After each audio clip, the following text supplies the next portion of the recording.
Boa noite a todas, boa noite a todos. Foram lindos os aplausos de boas-vindas, né? A nossa aqui. Queria pedir também uma salva de palmas a todos vocês que estão aqui resistindo, debatendo, pensando em tempos tão difíceis. A gente está junto, né? Em todos os cantos da cidade. E a gente tem essas duas pessoas importantes para pensar o tema das violências, das violações que atravessam a nossa história.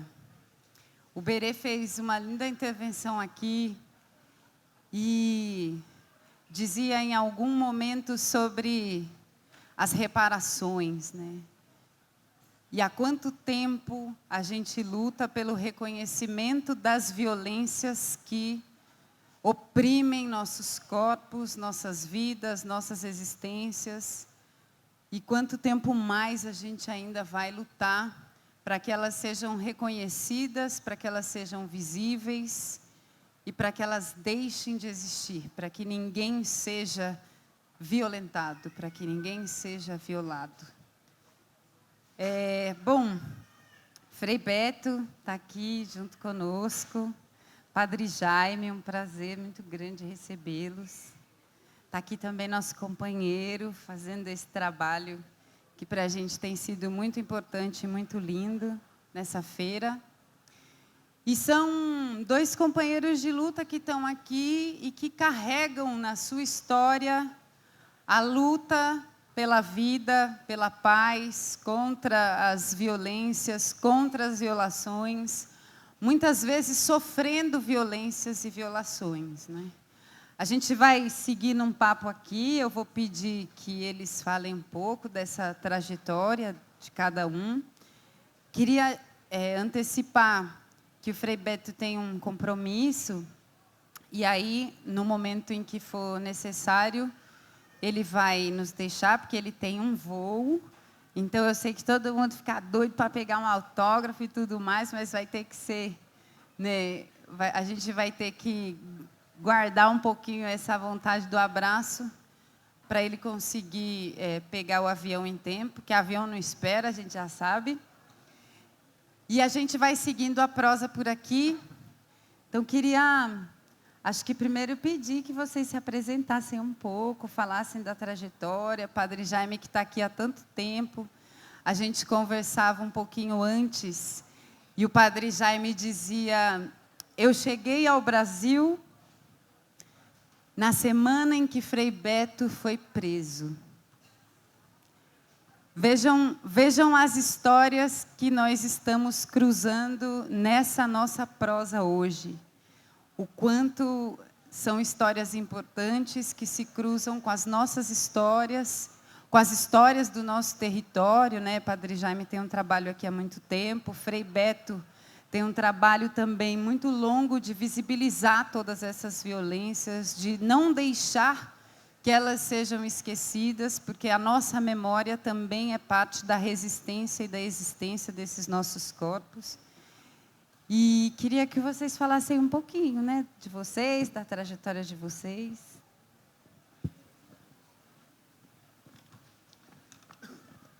Boa noite a todos e a todas, gente. E não posso deixar de dar as saudações corintianas para todos que estão aí, vestidos e vestidas, não é verdade? Mas, como Helena acabou de dizer, estas trajetórias, cheguei realmente no Brasil em 69.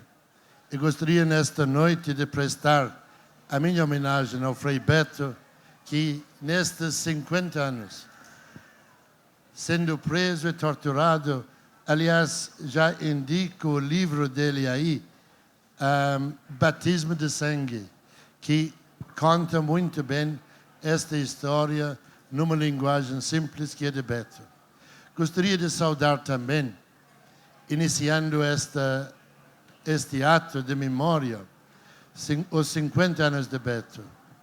40 anos este ano de Santo Dias da Silva, que foi assassinado, era operário desta região, assassinado pela polícia na porta da fábrica de Silvânia, em Santo Amaro, em Campo Grande. E não posso falar, acho que muita gente chegou a conhecer a nossa querida irmã Phyllis, que trabalhou muito e carregou muito piano nesta periferia por 43 anos, que faleceu na semana passada. Então, acho que é estas pessoas que fazem a memória. Esta memória recente, em que tanto falamos e que a Helena já iniciou, do genocídio dos pobres, pretos e periféricos, nesta cidade de São Paulo, de modo especial, nesta periferia. E hoje de manhã, de madrugada, mais uma chacina em Jardim Ângela, de 3 jovens, que quase ninguém sabe disso, mas 3 jovens. E aí que estamos. Se fossem 3 jovens de Moema, ou de Paraíso, ou Perdizes, todo mundo estaria sabendo. Mas como são de periferia, é um suspiro de alívio ainda. 3 a menos para nos assaltar. Então, a nossa homenagem, nesta noite, a estas pessoas, em que nós precisamos olhar e ter um outro olhar diferente para caminharmos adiante.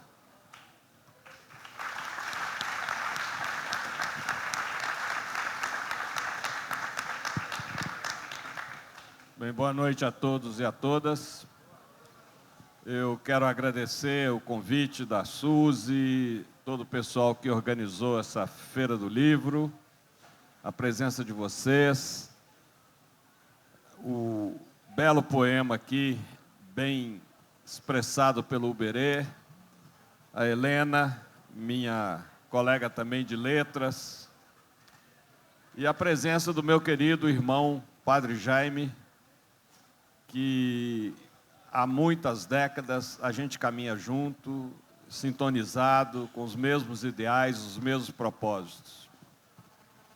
Então era o que eu queria dizer aqui nessa apresentação.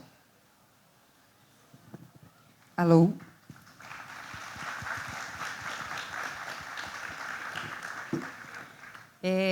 Bom, vou aproveitar mais Frei Beto nesse comecinho, porque depois ele vai ter de ir, né, para seus compromissos. E aí eu queria perguntar algumas coisas, se eu falar de algumas coisas, né? Eu tive vendo algumas entrevistas, eu estava dizendo para o Padre Jaime que eu estava vendo umas entrevistas de vocês para pensar o melhor jeito da gente poder juntos aproveitar aqui, né? E Frei Beto teve preso, né, durante alguns anos, no regime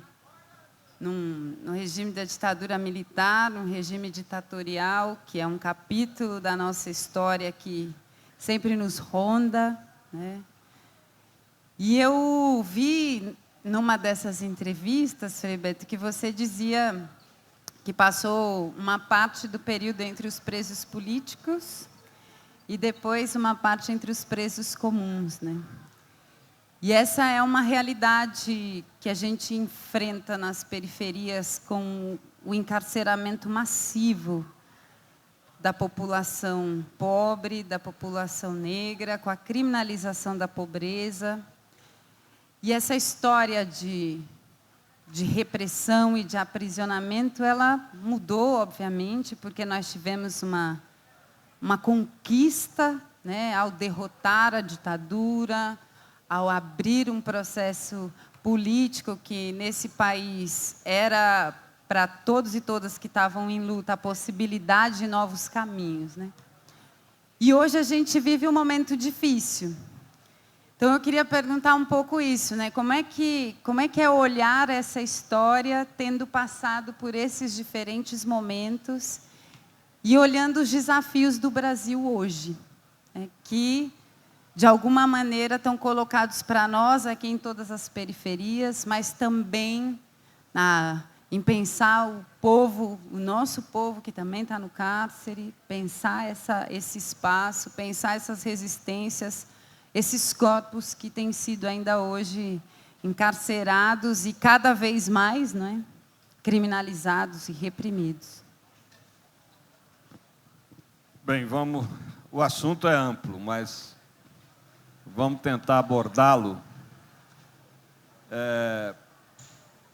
por 4 óticas. A ótica teológica, a ótica biológica, a ótica histórica e a ótica política. Eu vou ser bem breve, que eu sou muito didático, trabalho com educação popular, de modo que não é nada complicado.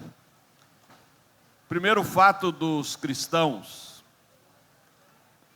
não só acreditarem, como proclamarem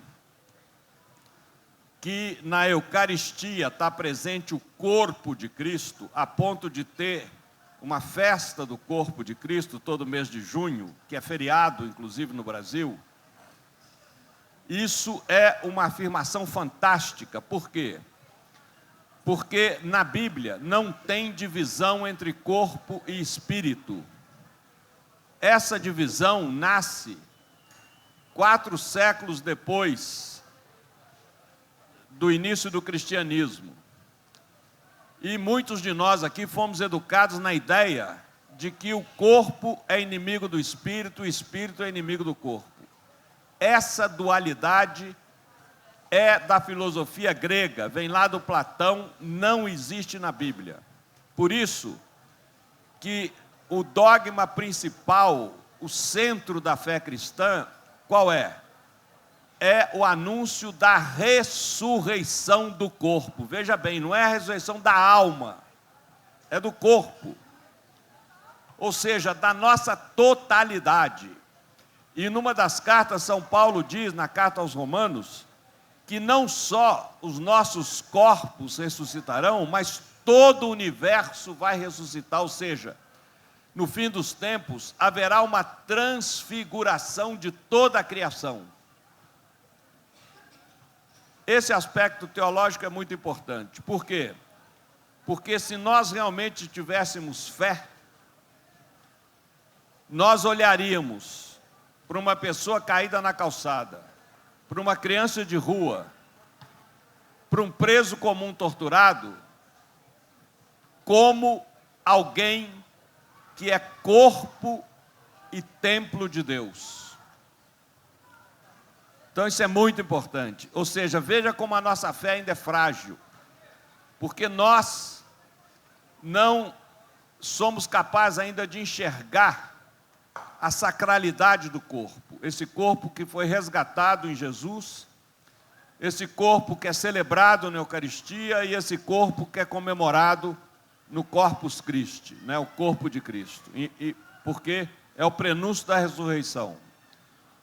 Do aspecto biológico, todos nós aqui sabemos que uma parede, a gente olha uma parede e vê o quê? A primeira coisa que a gente vê é a superfície da parede, que é uma tinta. Alguém foi lá e pintou, caiu a parede, né? Fez uma caiação lá, a parede é branca. Mas por trás dessa pintura tem um reboco, cimento. Por trás desse reboco tem um tijolo de barro. E muitas vezes dentro do tijolo tem a ferragem que entra para sustentar a parede ou o prédio. Então são várias camadas. Isso acontece no nosso corpo. Nós temos na superfície a célula,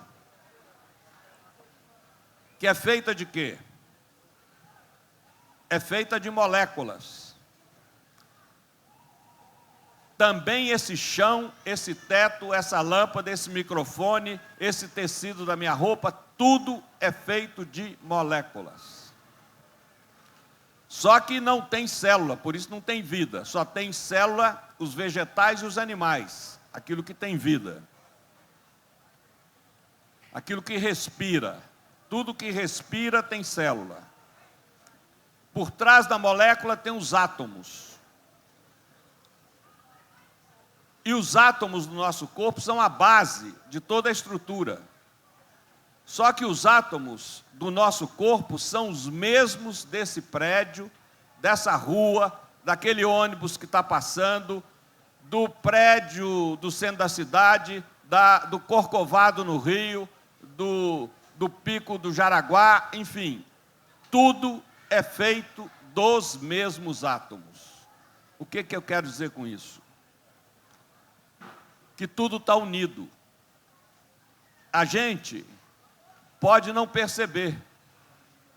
Como você às vezes olha uma senhora e uma criança e não sabe que aquela criança é filho daquela senhora. Eles estão uterinamente vinculados, ligados, para sempre. A gente não tem essa visão de que está tudo ligado. A gente não tem essa visão de que tudo que eu faço repercute no universo inteiro, e tudo que alguém faz na outro lado do mundo também repercute aqui. A gente acha que as coisas são separadas, que é uma visão equivocada. Do ponto de vista histórico, a história da humanidade é a história dos corpos. Um dia, os brancos da Europa descobriram a África, onde as pessoas predominantemente são negras, e decidiram que os corpos negros são inferiores aos corpos brancos. Como depois descobriram os corpos vermelhos dos indígenas, que são chamados de vermelhos, e decidiram também que os corpos dos indígenas são inferiores. Como depois descobriram os corpos amarelos dos asiáticos. Então, toda a história da humanidade é uma história da discriminação de corpos.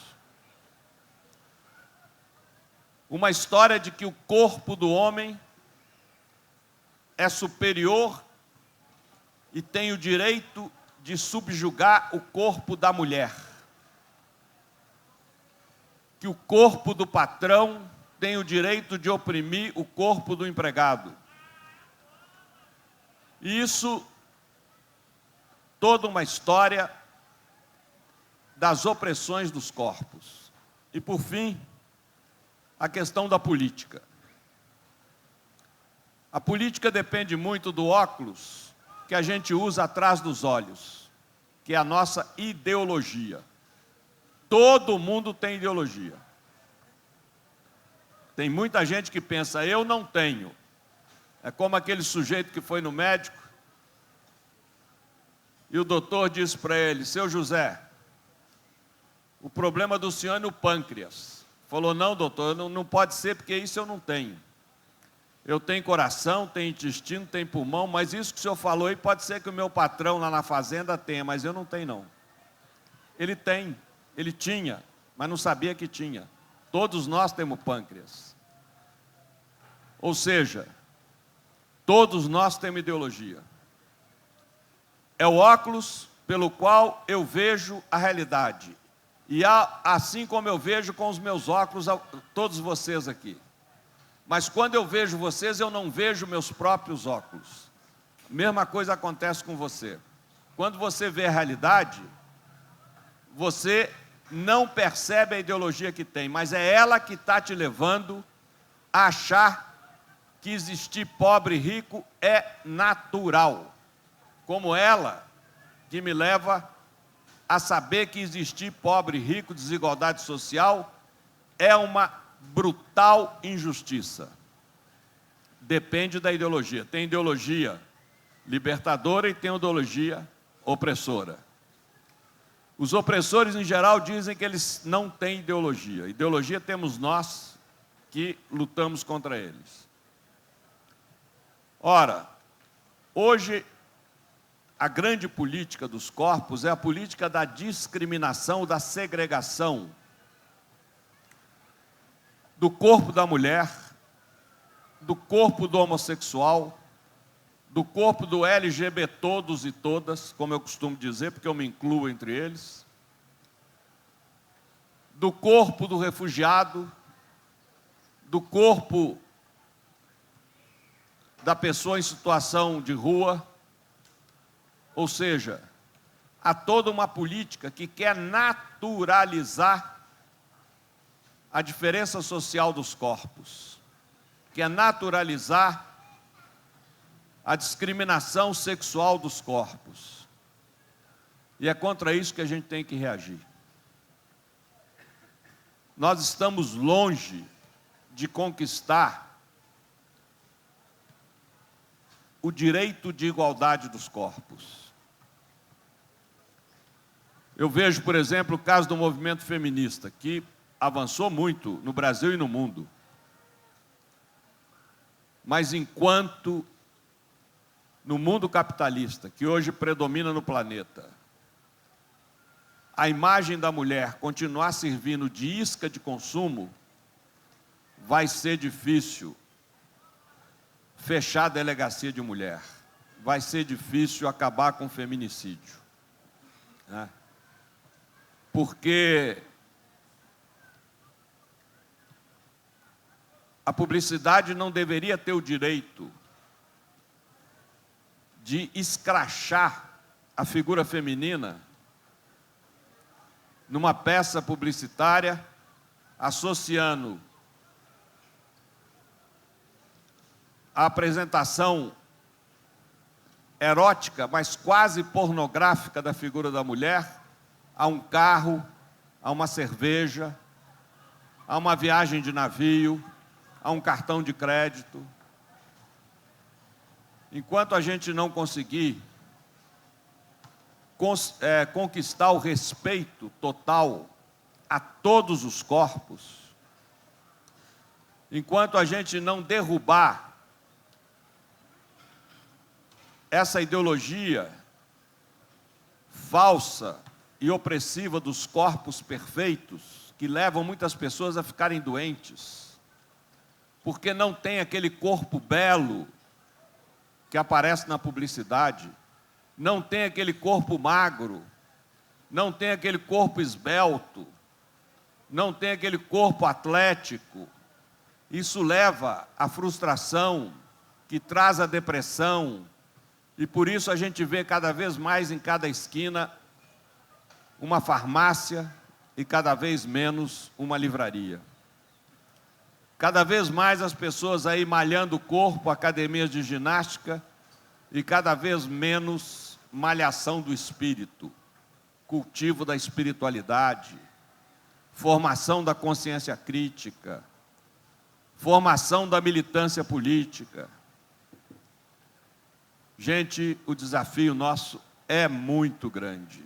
As fissuras denunciadas aqui pelo Uberê ainda são muito profundas.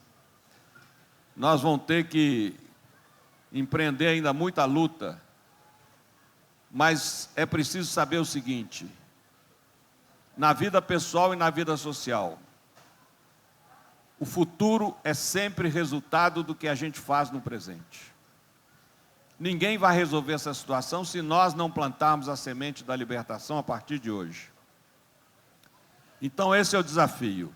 Não é ficar esperando que aconteça um milagre para mudar o mundo. Nós, cada um de nós, devemos assumir o compromisso de provocar essa mudança do mundo. E isso a gente provoca coletivamente, em comunidade.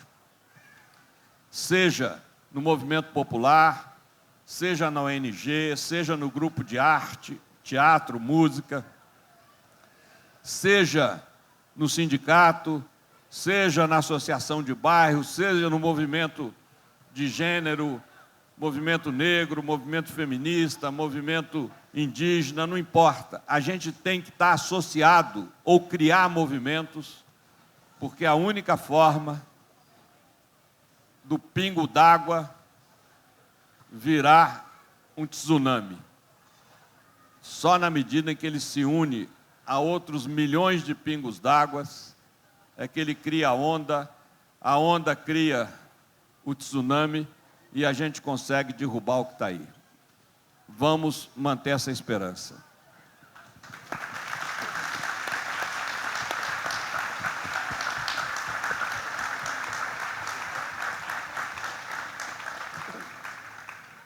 Acho que falando dessa batalha que a gente tem travado há tanto tempo e que ainda temos tantas lutas para travar, falando em construir no presente o futuro que a gente sonha, que a gente deseja, e pensando nesse olhar, todos os corpos, né, como templos.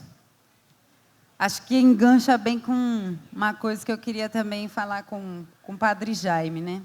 O Padre Jaime está no Brasil há bastante tempo, construiu um trabalho muito bonito na cidade de Embu das Artes.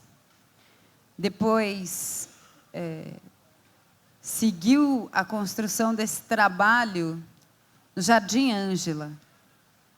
No ano de 1996, a ONU declarou o Jardim Ângela o bairro mais violento do mundo. O mesmo bairro onde ontem aconteceu uma chacina. Mas o Jardim Ângela não é mais o bairro mais violento do mundo. E ele não é mais o bairro mais violento do mundo porque há o trabalho de muita gente que empreende a liberdade, a busca pela liberdade, que tece todos os dias teias comunitárias que suportam e defendem a vida nesses territórios. E nesse mesmo ano, no ano de 96, Padre Jaime foi uma das pessoas que ajudou a fundar o Fórum em Defesa da Vida. E aí eu queria que você falasse um pouquinho sobre isso, Padre Jaime, né? Que é olhar os desafios do presente e atuar nele agora, como dizia Frei Beto. E esse agora já vem de algumas décadas, né? Juntando gota d'água em todo canto para fazer onda aqui nesse lado sul do mapa. Como tem sido essa caminhada em defesa da vida? Obrigado, Helena. Continuando nesta reflexão do Frei Beto, e continuando que nós precisamos realmente, neste mundo de hoje, sermos uma esperança. Gostaria de, antes de Jardim Ângela, de voltar um pouco. Eu lembrei, cheguei no Brasil em 69, chegou na cidade de São Paulo, como arcebispo, o grande profeta Dom Paulo Evaristo Arns. Dom Paulo Evaristo Arns, que teve este olhar do corpo de que o Beto acaba de colocar para nós, que teve um olhar de comunhão, de Eucaristia, de sermos uma pessoa só. E neste espírito, junto com esta grande liderança na cidade de São Paulo, ainda em 72, foi lançado 4 prioridades para a igreja da cidade de São Paulo, onde estava crescendo suas periferias. As 4 prioridades foram comunidades eclesiais de base, direitos humanos, pastoral operária, o mundo do trabalho, e operação periferia, para termos um olhar especial para a periferia, onde estavam os mais abandonados e excluídos da cidade de São Paulo na época. Dentro deste espírito, nós crescemos nas comunidades, juntando e articulando diante de uma ditadura, organizando a resistência. E nesta reflexão, confrontando a vida de dia a dia, como a Bíblia, em pequenos grupos, refletindo, buscando soluções, surgiu tantas coisas boas, a partir de pequenos grupos que foram enfrentando. Um destes movimentos foi o grande movimento que surgiu, algumas pessoas daqui há de lembrar, o movimento contra a carestia, que surgiu dos grupos das mulheres, clubes das mães, reunindo, pensando e assumindo o olhar do Evangelho com 4 palavras-chave, a gente pode dizer. A vida em abundância para todos. Amai-vos uns aos outros. A paz esteja com vocês. Então, neste espírito e nesta força, foram juntando, articulando e organizando as forças na periferia desta cidade. Eu acho que uma coisa que nós todos sabemos: a cabeça pensa de onde os pés pisam. Se eu estou amassando lama, pegando ônibus superlotado, apanhando e usado e abusado pelo patrão no trabalho, tenho um olhar na vida. Se eu estou nos altos da Avenida Paulista, tenho outro olhar. E o desafio para nós é pegar este olhar e construir um outro olhar a partir da periferia. E neste tempo todo, a periferia estava se organizando e articulando. E foi nestas comunidades onde tinha trabalhado um conhecido na região, nosso amigo, Padre Luiz Giuliani, junto com muitas lideranças na comunidade. Na comunidade eu lembrei o operário Santo Dias, onde ele trabalhava também como liderança nas comunidades, como liderança operário, como liderança sindical. E nestas lideranças que foi trabalhando, caminhando e articulando, de modo especial, nesta região sul de São Paulo, a partir de Ponte João Dias, Vila das Belezas, até o Fundão. E aí, chegando onde Helena pegou, foi nesta discriminação toda, foi surgindo e a violência chegou a tamanho na região de Jardim Ângela, que foi declarada pela ONU o mais violento do mundo. Mas chegamos a uma situação em que o anormal foi aceito, estava sendo aceito como normal. Corpo na rua e até a própria linguagem que usava, mais um presunto lá embaixo. Era a degradação do corpo. Eu, como irlandês que eu sou, naqueles anos, quando eu ia de vez em quando, cada 3 anos para a Irlanda, o pessoal dizia para mim: lá é perigoso, lá está em guerra. Tinha aquela guerra Irlanda do Norte, Irlanda do Sul, católico contra protestante. Olha, nos 30 anos de guerra, na Irlanda de 68 até 98, as vítimas de guerra eram 3 mil pessoas. Portanto, uma média de 100 por ano. No ano 98, no estado de São Paulo, foram 12 mil assassinatos. E nós nos conformamos, aceitamos isso. Na cidade de São Paulo, era 7 mil em 98. E nós nos conformamos. Aceitamos o anormal como normal. Um fato interessante que eu gosto de colocar, dentro daquilo que o Beto estava colocando, da discriminação entre os corpos. Em 97, foi assassinado, lamentavelmente, um universitário na Bar de Bodega, em Moema. Alguns devem lembrar deste fato. A cidade parou, porque era um universitário, era de Moema, era branco, e coisa assim. Foi um grito pela cidade. Na mesma época, nas periferias, em Jardim Ângela, estavam sendo assassinados jovens, pretos, pobres, mas ninguém levantava o grito. Aí que é os 2 pesos e 2 medidas com que as pessoas são tratadas.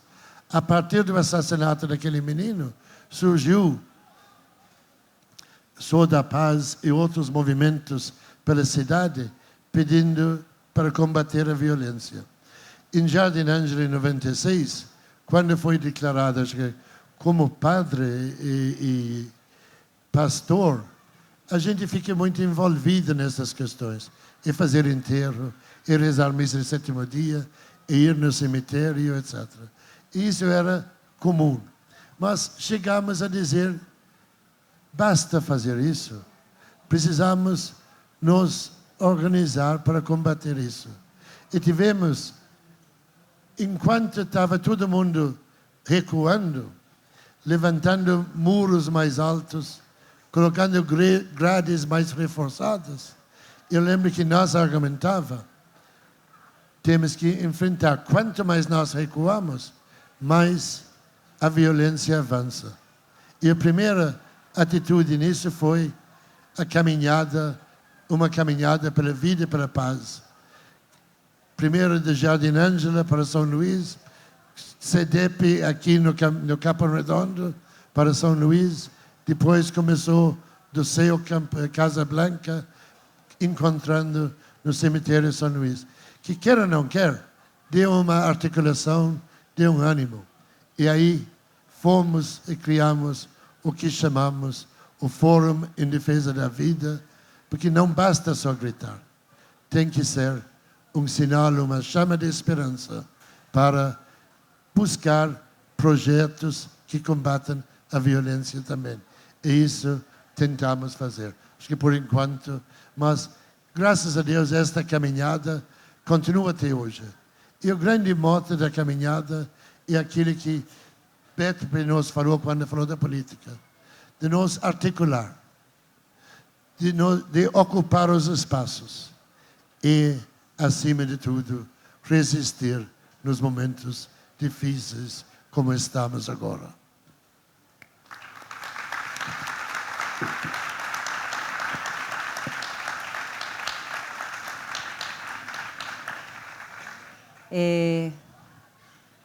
Frei Beto é teólogo, educador, escritor, um monte de coisa, né? Mas, vendo uma entrevista também, uma outra entrevista, eu me surpreendi com você dizendo que foi assistente de direção do Zé Celso na peça O Rei da Vela, né? E isso foi até a indicação de uma grande amiga, a Suzy, porque esse ano a Feliz tem esse tema, né? Que tem a ver com os corpos, com a nossa marca, com as marcas que constituem os nossos corpos e a nossa história.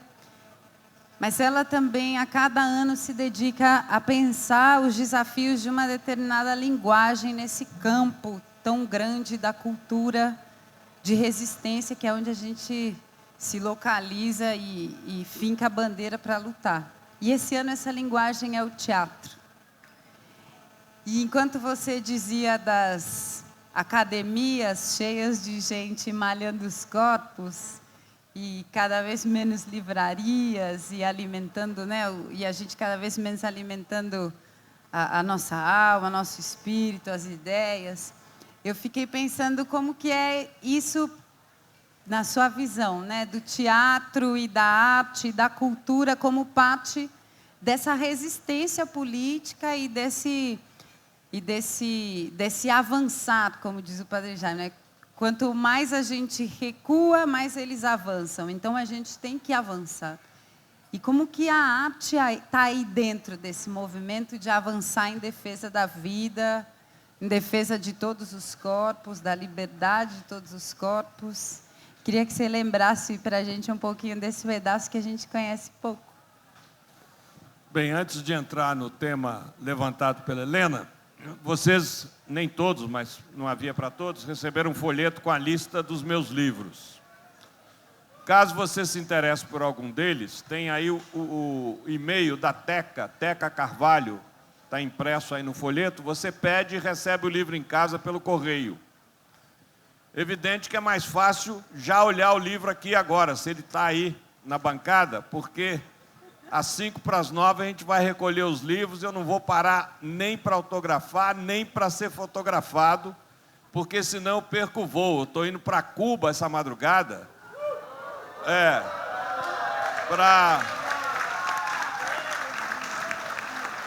para trabalhar num programa de segurança alimentar e educação nutricional. Cuba está passando por uma situação muito difícil por causa do aperto do bloqueio dos Estados Unidos, né?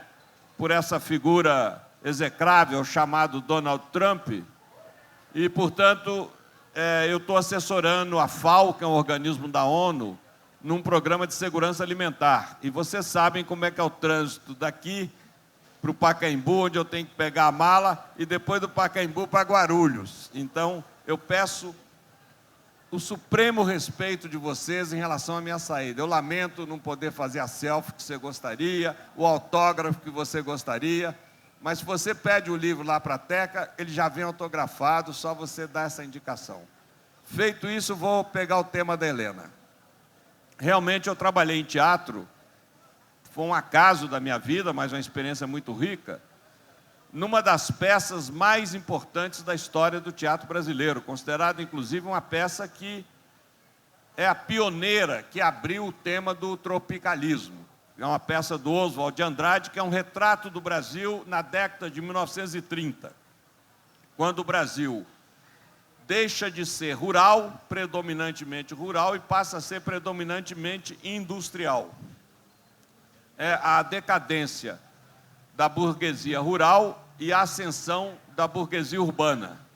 Então, uma peça muito interessante que tem muito a ver com essa questão dos corpos, né? Isso está muito presente nesse espetáculo, eu me senti muito honrado de ter trabalhado com o Zé Celso. Essa experiência me levou depois a fazer teatro amador. Logo em seguida eu fui preso, né? O Rei da Vela é de 67, 68, eu fui preso em 69, e como a Helena já apontou, eu fiquei 4 anos preso, sendo que os 2 primeiros junto aos presos políticos e os 2 últimos junto aos presos comuns. Eu virei preso comum por força da ditadura. E passei pela penitenciária do Estado, no mesmo regime, pelo Carandiru, e depois fiquei mais tempo em Presidente Venceslau, na penitenciária de Presidente Venceslau, que hoje abriga o comando do PCC. Pois bem, lá em Venceslau, eu montei uma peça com os meus companheiros de prisão. Bem, primeiro, quando eu cheguei em Venceslau, eu tinha muito medo deles. A Venceslau é uma penitenciária de segurança máxima. Então, é a elite da bandidagem que vai para lá. E corre muito sangue lá dentro, muito sangue. É muita facada, estiletada. E eu não sou ingênuo, sabia que ali eu corria risco de vida, porque a ditadura podia soprar no ouvido de um daqueles presos, que se ele me desse uma facada, aquilo ia parecer como uma briga de homem a homem, não tinha nenhum fator político, claro, ninguém ia acreditar nisso, mas o pretexto seria esse. E possivelmente ele teria uma liberdade antecipada. Então, quando eu caí no meio dos presos comuns, eu tinha muito medo deles. Mas aí eu fiquei muito surpreso ao perceber que eles tinham muito mais medo de mim, graças à fama de terrorista. Ou seja, o olho deles para mim era o olho de quem viu Al Capone, né? Eu me lembro que chegou um rapaz para mim e falou: olha, Beto, estou puxando 15 anos, estou para sair, não quero mais assaltar a pé de chinelo, quero partir para uma pesada lá fora, quero fazer aquilo que a sua turma faz, sequestrar embaixador, assaltar banco, carro forte, e eu queria que você me turmasse com o seu pessoal lá.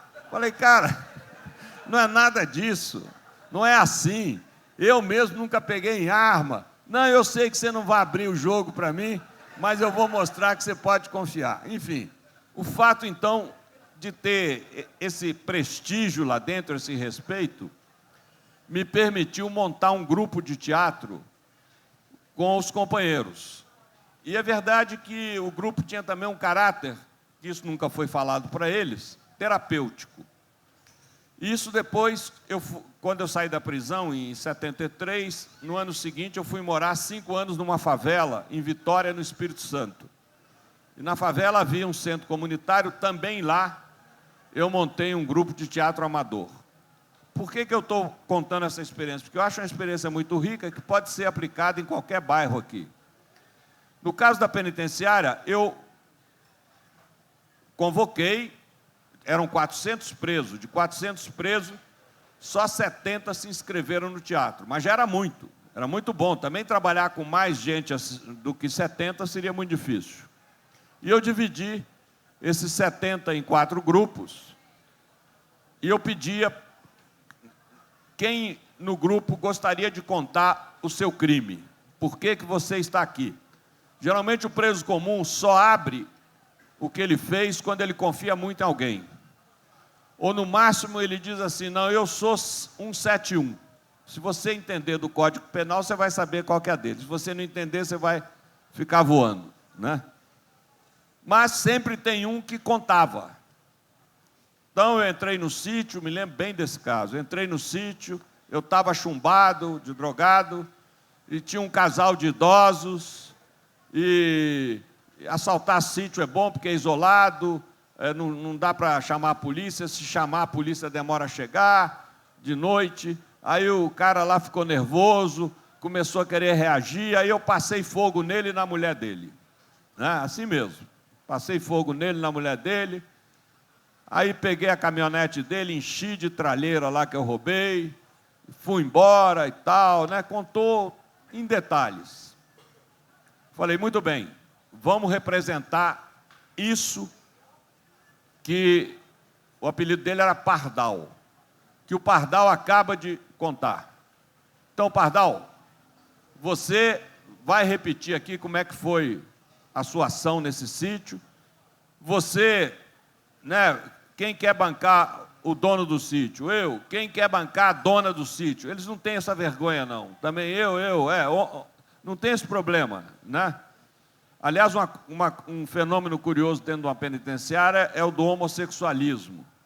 Porque, às vezes, é muito mais uma coisa de afeto do que uma coisa de sexualidade. A necessidade de você ter uma relação afetiva. Então, é uma coisa impressionante, que você vê 2 homens que são um casal, mas você não consegue imaginar, né, quem ali tem um gênero feminino, vamos dizer assim. Não tem, às vezes é uma questão meramente afetiva pela situação terrível que se vive dentro de uma penitenciária, e se vive anos. Tem gente condenada a 20, 30, até mais. O máximo que fica são 30 anos. Mas tem gente, eu encontrei gente na penitenciária puxando 20 anos de cadeia. Pois bem, fechando parênteses. E quem quer fazer o papel do delegado, da polícia, do não sei o quê e tal, e a gente reproduzia a narrativa do Pardal. Tudo bem. Agora vamos reproduzir de novo. E aí eu invertia os personagens. Era um nó na cabeça. Na hora que o cara, que é o assassino, faz o papel da vítima, ou faz o papel do polícia, é aquilo que o Jaime falou aqui. A cabeça pensa onde os pés pisam. Quando você se coloca no lugar do outro, muda tudo. Porque muitas vezes a gente só olha o mundo a partir do nosso lugar, do meu lugar. Eu tenho dificuldade de me colocar no seu lugar, mas quando eu me coloco no seu lugar, eu questiono muita coisa que eu pensava e eu passo a entender muita coisa que eu duvidava em você. E isso realmente mexia demais com a cabeça deles, mexia demais, a reduzir o nível de violência interna. Nós chegamos a montar uma peça que foi apresentada, inclusive, para os moradores da cidade, porque o presidente Venceslau, naquela época, eu acho que até hoje, nunca teve um teatro, e nós conseguimos montar várias mini peças, pequenas peças, num espetáculo que durava 2 horas, e isso foi aberto ao público externo da penitenciária. As pessoas iam lá encher o salão da penitenciária para assistir a peça, que tinha, inclusive, coisas muito cômicas, né? Porque a gente trabalhava muito gozando a própria penitenciária, a comida, a disciplina, não sei o quê, então tinha coisas muito engraçadas, mas enfim. Na favela, as pessoas tinham, como é normal, aquilo que o Jaime também contou, né? 3 são chacinados essa madrugada no Jardim Ângela, acontece nada. São 3 presuntos.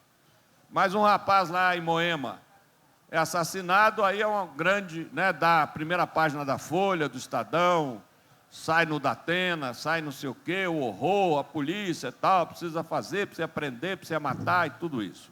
Pois bem, as pessoas da favela tinham muito baixa autoestima.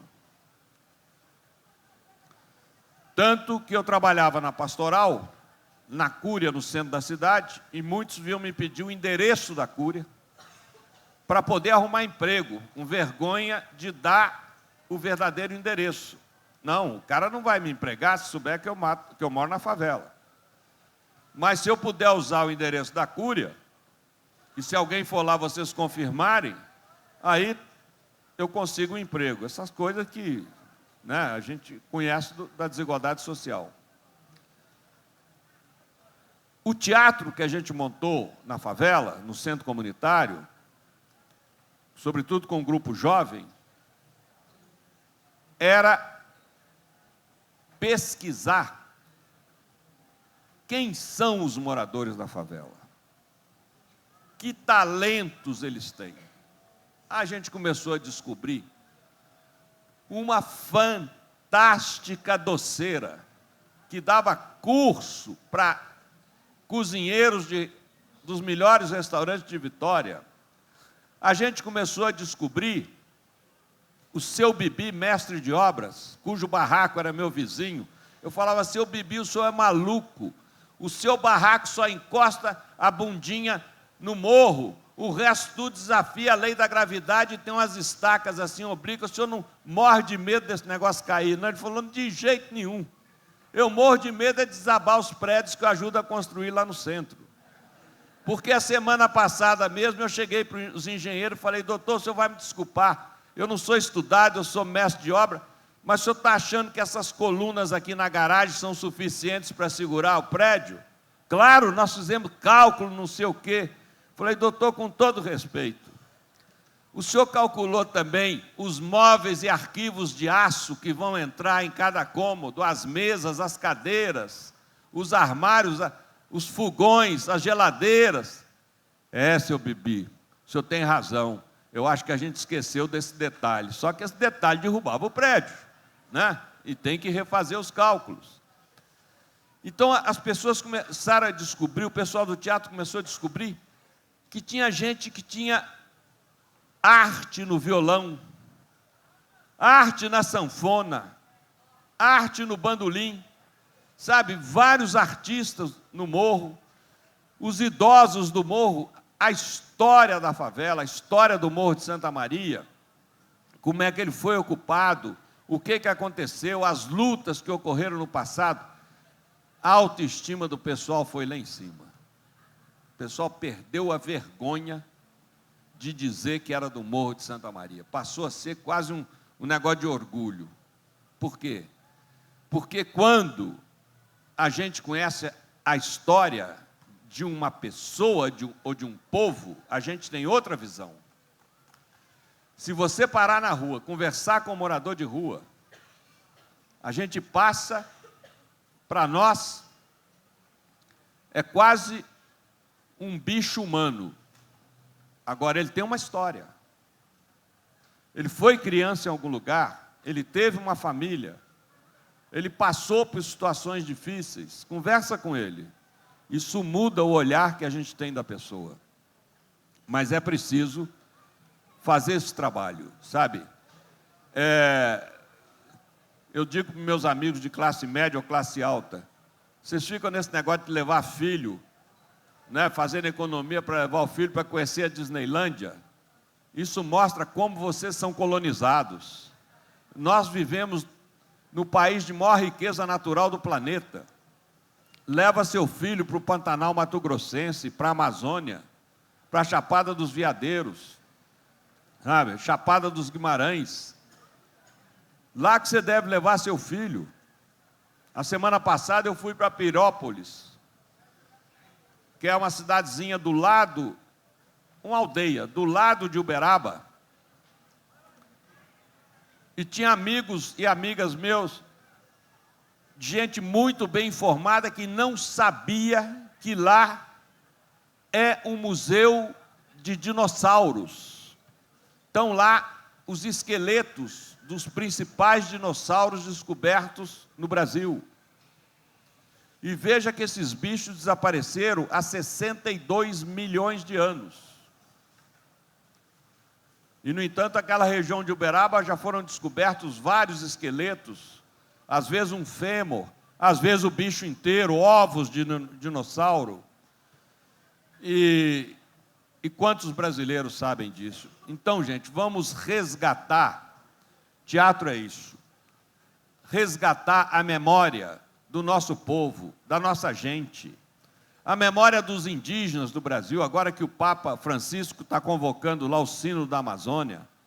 A memória dos negros no Brasil, o país que teve mais longo período de escravatura nas 3 Américas, 350 anos.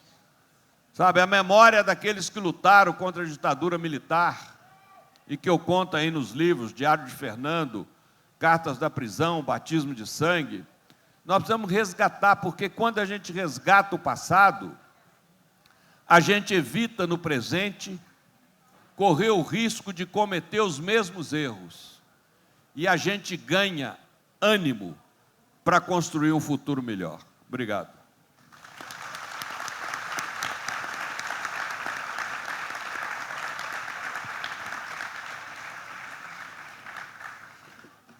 A gente estava falando sobre isso mesmo antes de começar. O Padre Jaime falava justamente sobre a importância da memória. Helena, né? eu vou propor o tempo que, respeitando o compromisso de Beto, de deixar a pergunta para eu. Eu fico e agora acho que fazer outra pergunta para o Beto. Pode ser? Bom, a gente, na verdade, eu acho que não é bem uma pergunta, né? Mas queria que você falasse um pouco sobre esses desafios. Acho que isso teve presente nas coisas que a gente já compartilhou um pouco, né, nessas falas.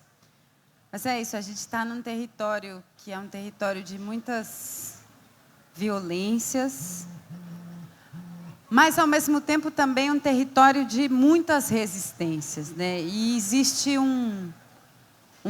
esse modo colonizado de definir o outro, ele sempre define o outro pela ausência, né? Ele sempre vai dizer o que nos falta, mas não vai falar da abundância que tem na nossa história, no nosso passado, enfim. E esses territórios têm sido territórios de muitas violências, mas também de muitas resistências, né? E acho que é por isso que o nosso território fica muito contente com a sua vinda aqui, porque essa abundância se alimenta da memória, se alimenta dessas histórias, de parte das histórias que você carrega e compartilha com a gente. E acho que se alimenta também das perspectivas, onde a gente se junta, se cruza.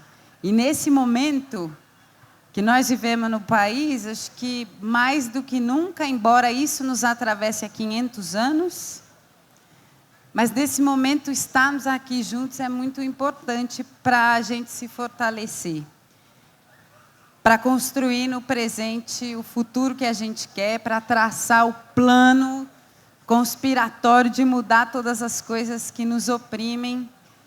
E era sobre isso, assim, que eu queria que você falasse um pouco, de como você tem visto as coisas, está indo para Cuba também. A gente também acredita que as periferias do mundo inteiro têm que se unir, que os trabalhadores do mundo inteiro têm que se unir, que o povo negro, o povo indígena, o povo pobre do mundo inteiro tem que se unir.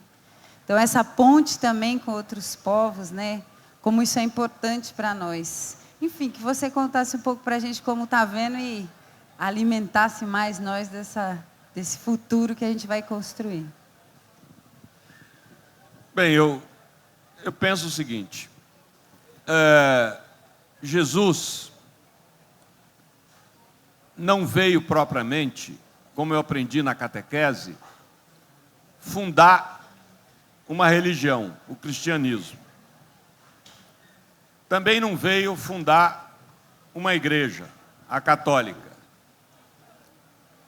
A principal missão de Jesus foi trazer um novo projeto político civilizatório. A principal missão de Jesus foi essa. Por quê? Porque na primeira página da Bíblia está escrito que Deus nos criou para viver num paraíso. Paraíso. E se tem tanto inferno, desigualdade, violência, opressão, colonialismo, imperialismo, guerras, não é culpa de Deus. Nós é que na nossa liberdade não soubemos preservar os princípios de sustentação do projeto de paraíso. Então Deus nos deu uma segunda oportunidade. Veio Jesus para sinalizar qual é a proposta de Deus para a história humana. E por que eu digo isso com muita tranquilidade? Porque nos 4 evangelhos, a palavra igreja só aparece 2 vezes. E assim mesmo em um único evangelho, de Mateus. Mas o projeto civilizatório de Jesus, que ele chamava de reino de Deus, aparece 122 vezes. E nas 2 orações que os católicos mais rezam, Ave Maria e Pai Nosso, não aparece a palavra igreja. Mas no Pai Nosso aparece: venha a nós o vosso reino. A igreja acabou colocando o reino de Deus lá no céu. O reino de Deus na cabeça de Jesus não estava lá em cima, estava lá na frente do futuro histórico da humanidade. Tanto que a gente não reza, leve-nos ao teu reino. Ao contrário, venha a nós o teu reino. É aqui. Ou dito de outra maneira, quando me perguntam por que eu me meto em política, eu digo, porque eu sou discípulo de um prisioneiro político. Que eu saiba, Jesus não morreu nem de hepatite na cama, nem de desastre de camelo numa esquina de Jerusalém. Né? Morreu como vários companheiros meus morreram durante a ditadura. Foi preso, né?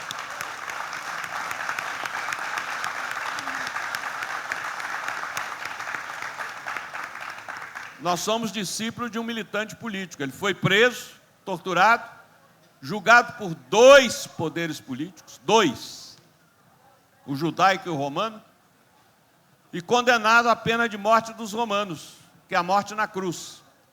A pergunta é outra.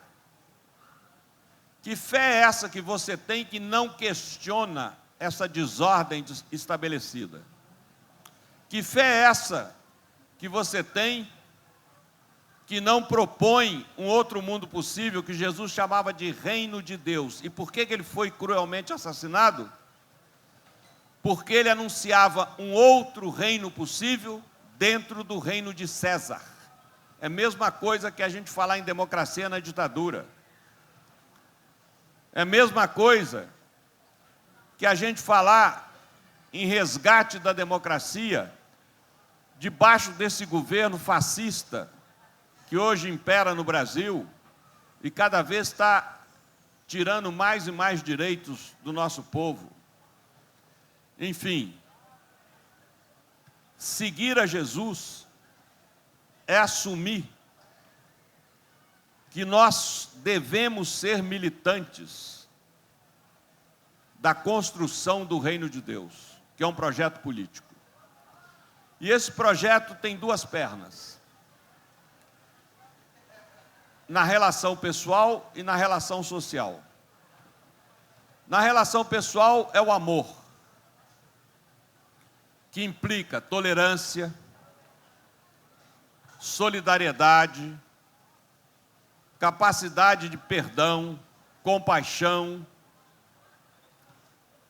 Às vezes alguém me pergunta: Beto, você tem ódio dos seus torturadores?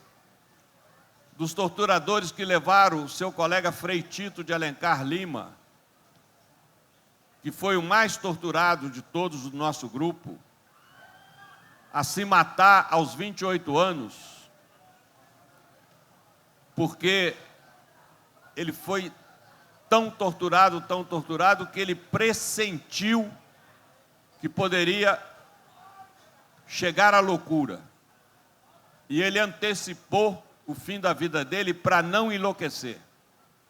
Como disse o Dom Paulo Evaristo Arnes, na grande celebração da volta do corpo do Tito para o Brasil, na missa na Sé, em 84, Frei Tito não se matou. Frei Tito buscou do outro lado da vida a unidade que havia perdido desse lado. Pois bem, o amor é o que deve predominar nas relações pessoais. Inclusive, eu digo para o pessoal da minha terra, eu sou mineiro. Mineiro não gosta de estar bem com todo mundo. E eu falo lá: olha, para ser um bom cristão, vocês têm que ter pelo menos um inimigo, para cumprir o preceito do amor ao inimigo. Se você não tem nenhum inimigo, é difícil você cumprir esse preceito. O que é amar o inimigo? É passar a mão na cabeça dele? Não. Amar o inimigo é lutar para um mundo que não haja torturador, que não haja opressor, que não haja latifundiário, sabe? Que não haja assassinos. Querer o bem deles, que eles se livrem dessa esfera da maldade. Portanto, quando me perguntam: você tem ódio dos seus torturadores? Eu digo: não, não tenho. Mas também não me olhem com esse olhar de: ah, que homem virtuoso. Porque não é por virtude que eu não tenho ódio. Eu não tenho ódio por comodismo.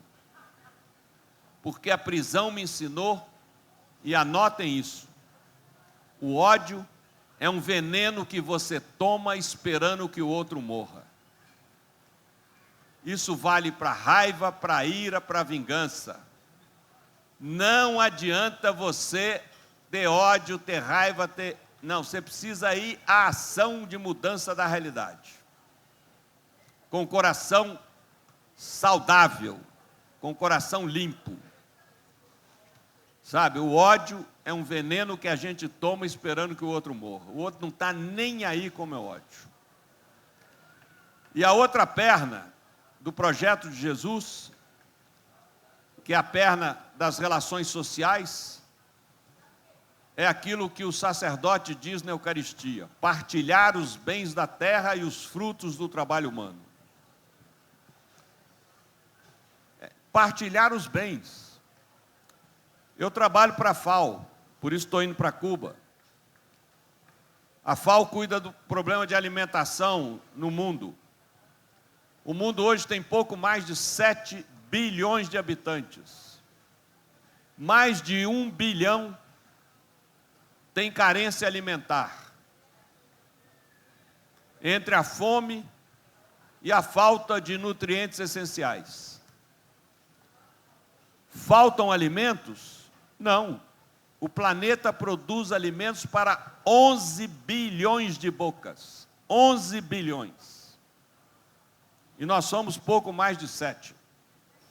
Ou seja, o que falta é justiça, é partilha. É acabar com essa história de que você passa fome em frente a um supermercado abarrotado de comida. E você fica na calçada pedindo esmola para comprar um pedacinho de pão. Ou alguém que lhe dê um biscoito. Por quê? Porque no mundo indígena, o alimento só tem valor de uso. no nosso mundo do capitalismo, o alimento só tem valor de troca. Quem não pode pagar, dane-se, morre de fome. É tudo isso que a gente precisa mudar. Eu estou indo para um país que é pobre, que tem problemas, tem dificuldades, e me acusam de idolatrar Cuba. Não é idolatrar, é uma questão de justiça.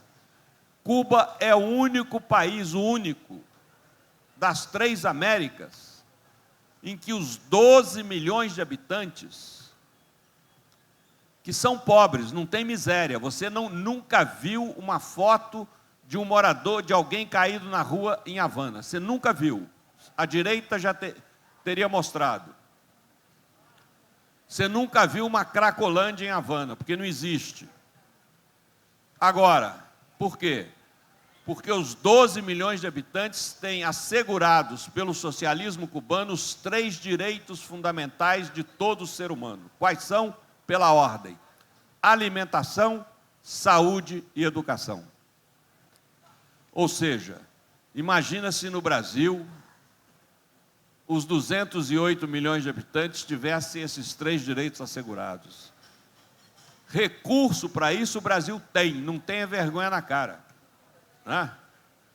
Como eu vim ouvindo no rádio do carro que nos trouxe para cá, a famosa proposta do escritor Capistrano de Abreu. Olha, o Brasil só precisava ter 2 leis para dar certo. Lei número 1, que todo brasileiro tenha vergonha na cara.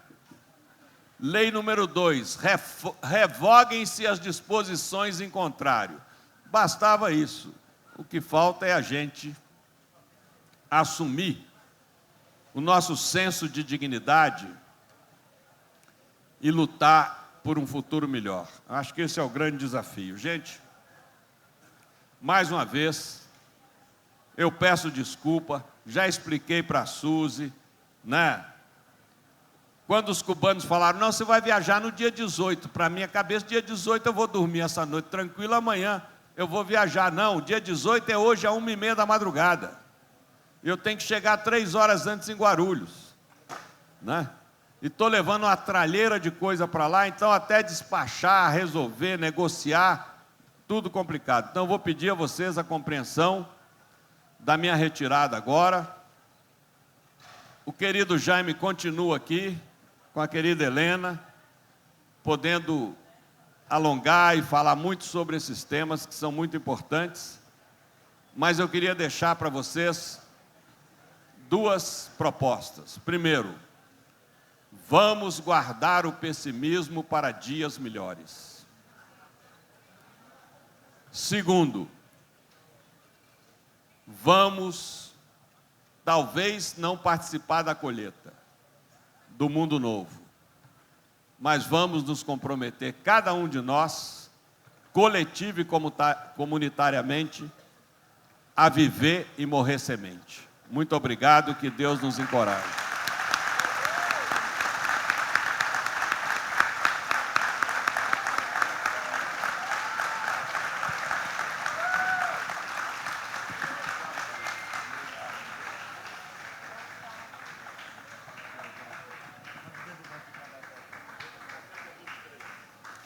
Bom, a gente segue por aqui. Vou me aproxegar, Padre Jaime. Vou vir para o lado de cá. Ui, gente, desculpa. Pode nada. Gente, eu estava conversando aqui com a Suzy e a gente estava pensando uma coisa que era o seguinte. Tem sido difícil, pela riqueza dos debates, a gente às vezes ter tempo para todo mundo falar. Mas como a gente tem um tempinho, queria ver se tem aí 3, 4 pessoas que queiram fazer uma pergunta, fazer um comentário, que sejam breves. Eu vou estar por aqui. Chegue mais perto, por favor. Chega aqui para a gente falar no microfone, se apresentar, sair na filmagem. E aí, é mais legal que as minhas conversas já é antiga com o Padre Jaime. Vamos ver o que, é que o povo tem de novo para falar, né? Sim, eu dou algumas colocações, depois você Eu queria fazer uma pergunta, porque antes de vir aqui falar desse assunto sobre a ditadura militar, eu também pesquisei. E vi que falava nas reportagens que quando alguém morria era suicídio. Mas, na verdade, quando os reis torturavam as pessoas, eles guardavam isso para não assumir para o povo, porque as pessoas que eram torturadas não podiam saber nem pista, nem coisa delas, por causa que, senão, tipo, eu vi também, falando do menino de 8 anos, que tudo começou contra esse governo, porque ele matou um menino e todo mundo tentou lutar por direito. E eu vejo que, se a gente reparar um dia de hoje e pensar se pode acontecer isso novamente, a gente pode pensar tipo diferente, porque pode acontecer alguma época com esse governo que a gente está de ter ditadura militar de novo. E a gente não quer isso, a gente quer lutar pelo nosso direito. E a gente tem que conseguir. Nós mulheres lutamos todo dia na periferia para não ser estrupada, porque na ditadura militar as mulheres foram estrupadas, escondeu os corpos dela. E se você reparar para o dia de hoje, muitas mulheres estão vivendo em relacionamento abusivo. E então, para mim, quando eu olho alguma mulher sofrendo relacionamento abusivo, eu me coloco no lugar dela, porque a mulher, ela é violentada cada dia na periferia. E assim como ela foi violentada no passado, como as mulheres negras, brancas e as homossexuais. Porque a gente luta pelo direito, os homossexuais, todo mundo. Como é seu nome? Renata. Renata.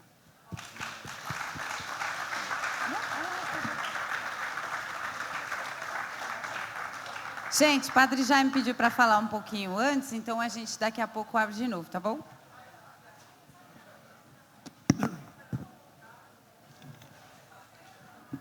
Olha, gente, acho que continuando um pouco não, a reflexão de Beto, tão rico, acho que pensando e olhando a situação em que nós estamos, acho que a grande maioria aqui são cristãos querendo viver aquele espírito do Pai Nosso de que o Beto falou, e queremos ser militantes nesta busca. Acho que como foi tantos outros. Eu sou da paróquia Santos Mártires, dedicado como nome Santos Mártires, pensando naqueles que deram a vida pela vida, a exemplo do Cristo Jesus, que foram martirizados. E de modo especial esta memória de que o Beto falou, que nós precisamos manter. Acho que não é saudosismo, é fazer a memória para nos confirmar no presente e para resistir no futuro. E entre esta memória, eu queria lembrar, aliás já lembrei, a pessoa de Santo Dias. Santo Dias é uma pessoa simples, que veio da roça, que veio da terra, assumiu a vida em comunidades, assumiu a vida no sindicato, articulando e organizando para resistir em tempos difíceis. E como Santo Dias, tem tantos outros que podemos lembrar neste momento. Mas eu coloco Santo Dias, que este ano está fazendo 40 anos do seu assassinato.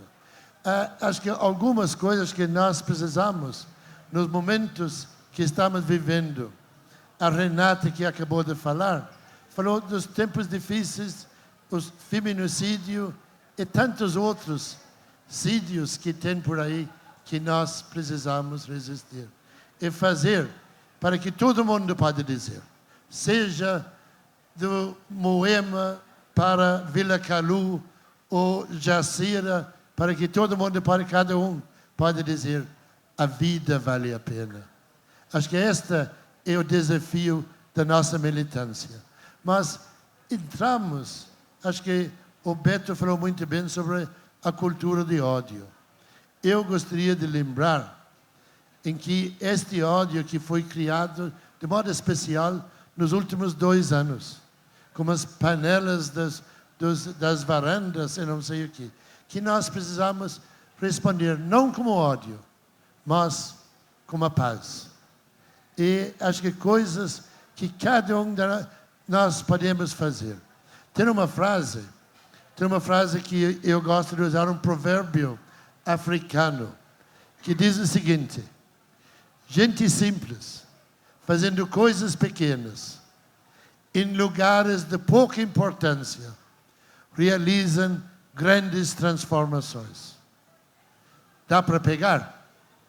Gente simples, fazendo coisas pequenas, em lugares de pouca importância, realizam grandes transformações. Eu acho que nós precisamos acreditar nisso. Acho que nós vimos isso em campanhas políticas de anos atrás, de 82, de não sei, que 89, que elegeu a Erundina. Eram pessoas na rua, corpo a corpo, que fez a mudança. Elegemos Lula presidente em 2002, através de muitas coisas pequenas. Não tínhamos WhatsApps, Twitters e não sei o que mais. E, de modo especial, eu lembrei antes, o movimento contra a carestia, que foi estas coisas simples, que foi o primeiro grande ato contra aquela ditadura, em 78, na Praça da Sé, dia 27 de agosto. Então, neste espírito que nós precisamos retomar e sermos, não somente nos culpando pelas lideranças que temos, mas procurando ser. Tem uma frase que está aí na camiseta de Rafael, de Ubuntu, que diz: sou eu, porque nós somos. Enquanto estamos numa cultura de individualismo, que nós procuramos dizer cada vez mais: Ubuntu, sou eu, porque nós somos. E no lugar desta cultura de ódio e de etc., que nós criamos uma nova cultura, a cultura da paz. Eu gostaria de terminar lembrando os princípios da cultura da paz, que foram criados a partir da África do Sul, no ano 2000, para a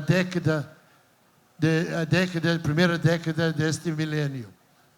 Que nós precisamos agora na situação em que estamos. Porque não é só Bolsonaro para falar palavrão. É Trump, é Johnson, é Itália, e pelo mundo afora. O capitalismo internacional que nós temos que enfrentar para ter uma nova cultura entre nós. Uma cultura que o Papa Francisco diz muito bem, que marcou um encontro para março, tem de Amazonas agora. Em março, marcou um encontro sobre a economia. Porque ele diz, de boca cheia, e que podemos repetir, este sistema que temos só mata. Precisamos um sistema que dá vida. E para este sistema que dá vida, dentro de uma cultura de paz, eu vou dizer os princípios para terminar. Primeiro, número 1, respeitar a vida. Todo mundo. De modo especial, esta vida onde está mais fragilizada. No doente, no excluído, no drogado, no morador de rua, no deficiente, portador de deficiências, em tantos outros que temos. Respeitar esta vida. Segundo, rejeitar a violência. E a violência não é só isso, não. Acho que a violência está no chinelada, no puxão de orelha, na palavrão que nós usamos. Acho que no nosso jeito de olhar ao outro, que precisamos rejeitar toda esta violência. Terceiro, ser generoso.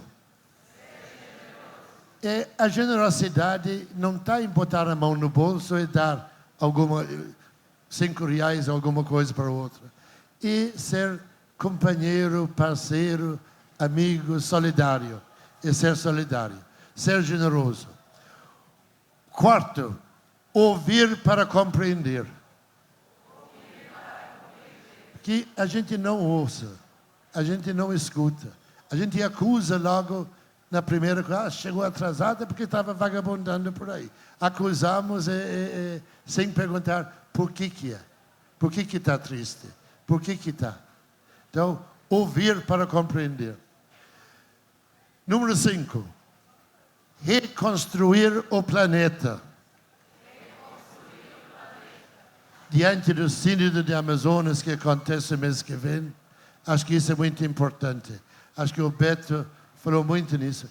Tudo está interligado.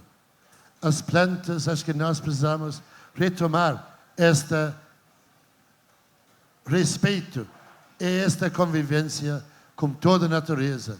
Como acho que os mineiros, de modo especial, gostam de falar da Mãe Terra.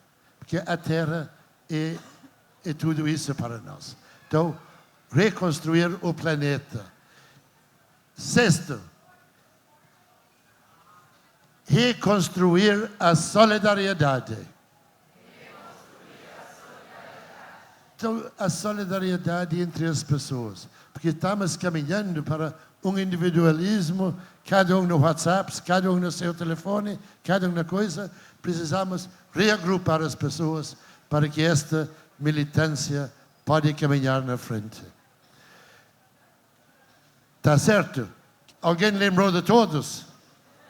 Respeitar a vida, rejeitar a violência, ser generoso, ouvir para compreender, reconstruir o planeta e redescobrir a solidariedade.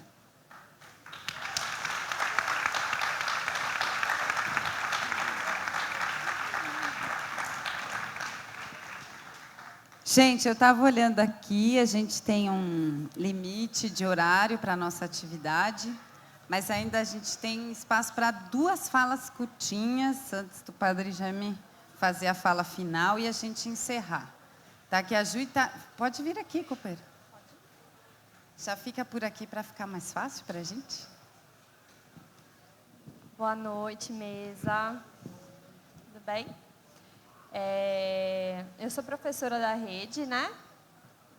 Antes de qualquer coisa, eu me considero professora da rede. Antes de qualquer outro título e outras coisas todas que possam ser acrescentadas. E é isso que me interessa, né? Eu gostaria de ouvir, né, de vocês, enquanto pessoas próximas ao povo, em como a gente pode fazer tudo isso junto com as nossas comunidades. A Santos Mártires já vem fazendo, né, junto às comunidades. Eu gostaria de ouvir do Padre Jaime, da Helena também, que está se incluindo na mesa, né, de como que a gente pode travar todas essas lutas conversando direto com as comunidades. Eu acho que é isso que está importando nesse momento. Como que a gente pode se fazer presente, inteligível, né, e humilde, que eu acho essa uma palavra muito boa, junto com as nossas comunidades, porque é isso que está faltando, ao meu ver, né? É só isso.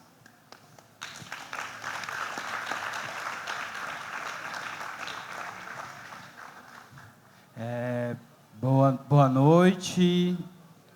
Eu saí lá do outro lado da Zona Sul, na verdade vindo lá de Tucuruvi, de uma atividade que a gente estava organizando lá, e me apresentar. Eu sou o Fábio, faço parte da Associação de Amigos e Familiares de Pessoas Presas e construímos também a Frente Estadual pelo Desencarceramento.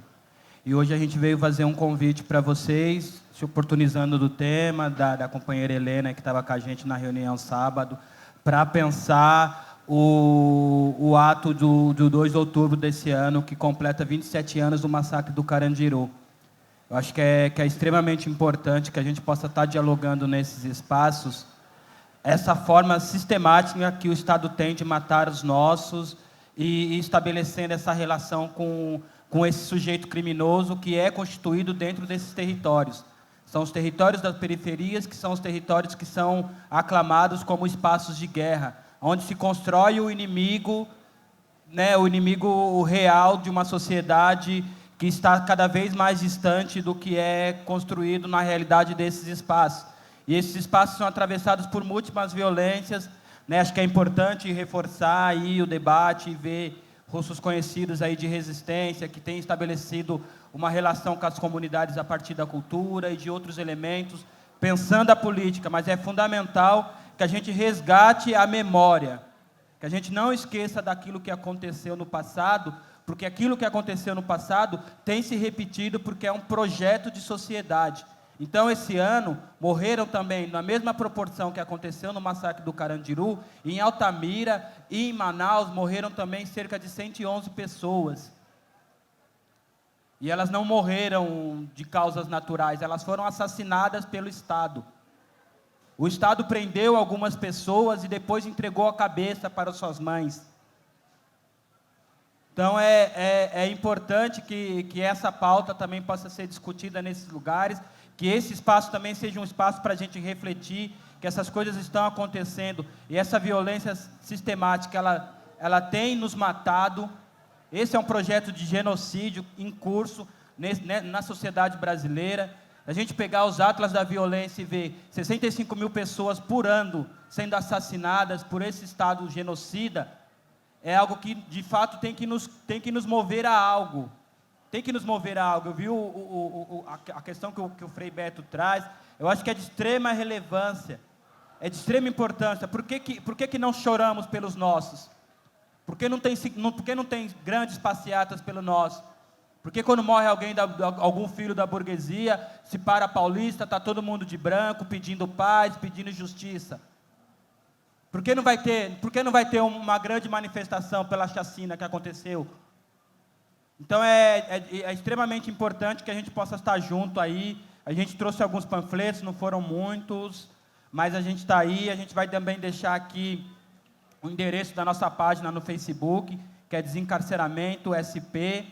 O nosso site, que é desencarceramento.org.br, e o nosso e-mail, que é desencarceramentosp@gmail.com. E aí a gente está chamando vocês para esse ato no dia 2 de outubro, nas escadarias da Catedral da Sé, para que a gente dê um grito de basta dessa violência que tem exterminado os nossos e que tem deixado famílias inteiras sangrando por conta dessa situação. Que a gente sabe que é também esse debate, que todo preso, ele é um preso político. Não existe essa separação entre presos comuns e presos políticos, porque toda pessoa que hoje se encontra presa por esse Estado, ela é presa porque esse Estado estabeleceu essa relação.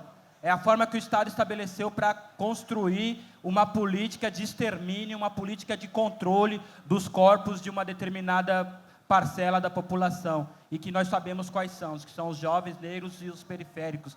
Então a gente precisa, de fato, levantar um clamor e estar junto lá, de verdade. Se essas vidas realmente importam, a gente precisa estar junto lá no dia 2 de outubro, lá nas escadarias lá da Catedral da Sé, às 17h50. Muito obrigado.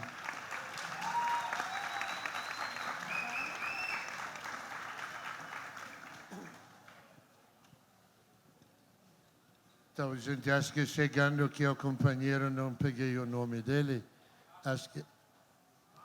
Atos. E a senhora falou pegando essas duas questões. Acho que é muito importante, eu acho que aqui, uma das palavras que eu mais gosto em toda esta luta, acho que não é tanto discursos, acho que é mais presença. Acho que aqui nós precisamos, a gente forma a comunidade em torno da presença, da escuta, de caminhar juntos, de estar juntos. E neste espírito que nós precisamos olhar para frente. Nestes tempos difíceis em que nós estamos, olhando para Carandiru, em que vocês viram, estão querendo anistiar, dar anistia para os que mataram em Carandiru, os que já foram condenados. Carajás, a mesma coisa, anistia para os que prenderam por causa da matança em Carajás. E tantos outros. Enquanto estamos num momento em que policial que mata é premiado, qual é a nossa resposta? A nossa resposta é dar valor à vida e colocar a vida das pessoas em primeiro lugar. E a gente faz isso nos projetos. Não é só, eu falei da caminhada pela vida e pela paz, mas nós também precisamos defender a saúde, educação, assistência, que estão sendo abandonados no momento. É incrível aceitar o inaceitável neste momento.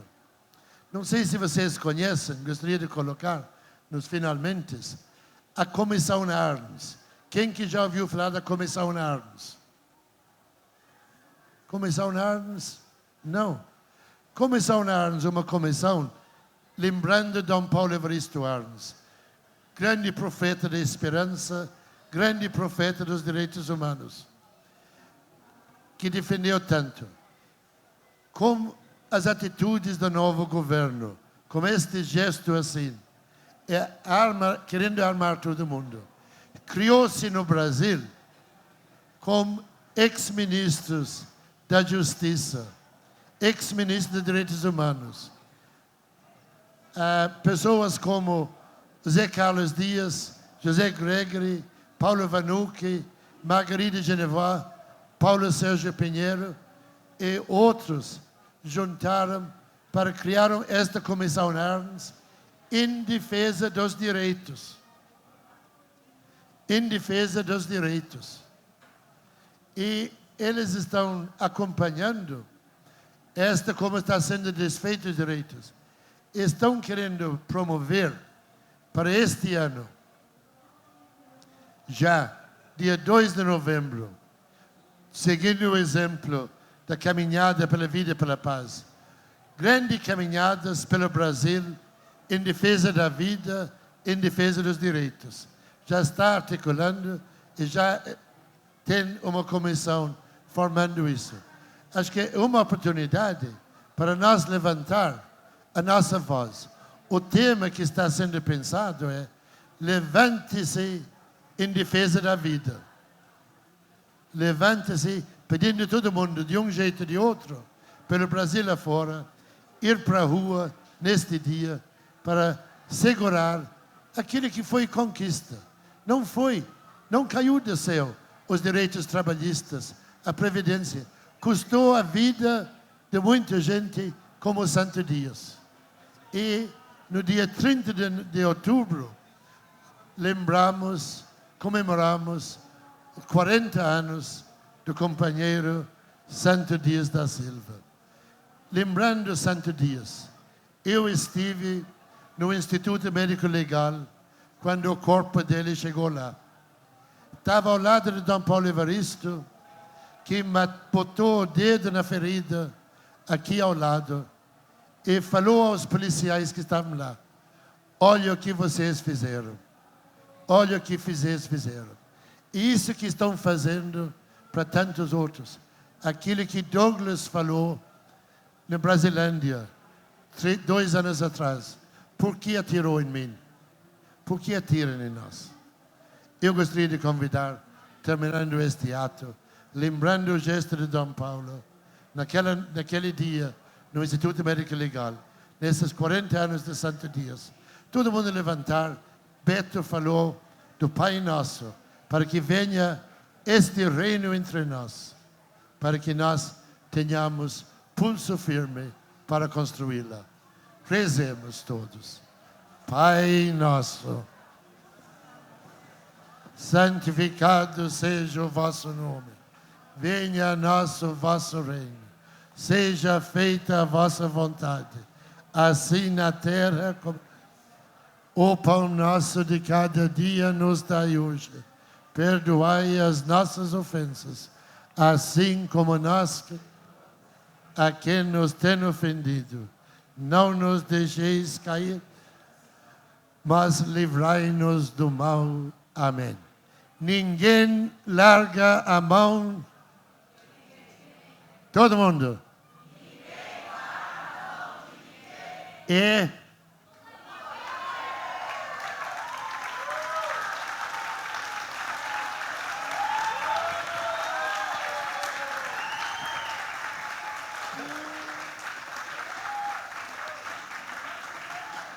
gente, para finalizar aqui o nosso debate, a gente está já terminando. Queria... não vai dar tempo de falar muito para a gente também conseguir garantir o horário combinado. A Ju falou aqui, Juliana Froeder, é uma educadora A única coisa que eu queria dizer, assim, muito rapidamente, é que há muitos profissionais da educação, sobretudo aqueles e aquelas que estão nas escolas de bairro, nas periferias, que têm feito do seu trabalho um espaço de resistência, ao sair de um pedestal e, de maneira humilde, estabelecer uma relação de troca com alunos e alunas, com comunidades inteiras que estão ao redor da escola e que têm sofrido um bombardeio ideológico muito conservador, né? E acho que aqueles e aquelas que resistem, aqueles e aquelas que estão todos os dias nesses territórios compartilhando seu conhecimento como ferramenta de mudança, já fazem um pouco desse exercício de se aproximar das nossas comunidades de maneira humilde. Acho que a gente precisava bater uma salva de palmas imensa para os professores e para as professoras, sobretudo, da escola pública, da rede municipal de ensino, da rede estadual de ensino, que estão resistindo aí como guerreiras e guerreiros. Queria também pedir uma salva de palmas para todos os trabalhadores do SESC que nos ajudaram aqui com o som, com as luzes, com tudo que nos foi necessário. São trabalhadores e trabalhadoras como nós. Também uma salva de palmas a todas as pessoas que estão trabalhando arduamente há um tempo na produção dessa feira literária linda. E a gente espera que vocês estejam em várias das atividades maravilhosas que estão descritas aí nesse folheto que vocês receberam.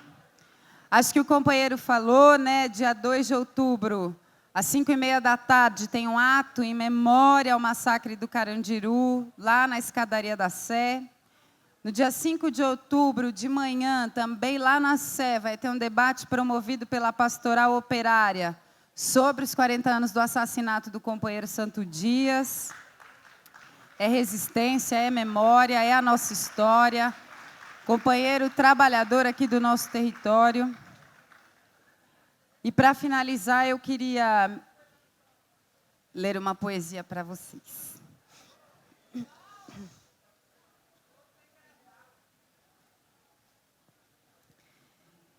Eu me arrisco a fazer uma cestilha, porque sou avexada para falar. Não pari, não embuchei, não tive filha. Sou mulher, sou migrante, não sou ilha. Eu sou terra que ando e eu vou andar. Me apresento aqui no meio do tempo, sou guiada na luz das Três Marias, Santa dos Pés Rachado é quem me guia, e o relógio do sol eu levo dentro desse mundo sem teto. Eu sou rebento, sublimada na força da partilha. Com mais de 500 anos de idade, meu passado sumiu das suas vistas. As estátuas todas da tua conquista são o roubo da minha liberdade. Se a memória não tem capacidade, o meu canto resiste à tua maldade. De apanhar virei abolicionista.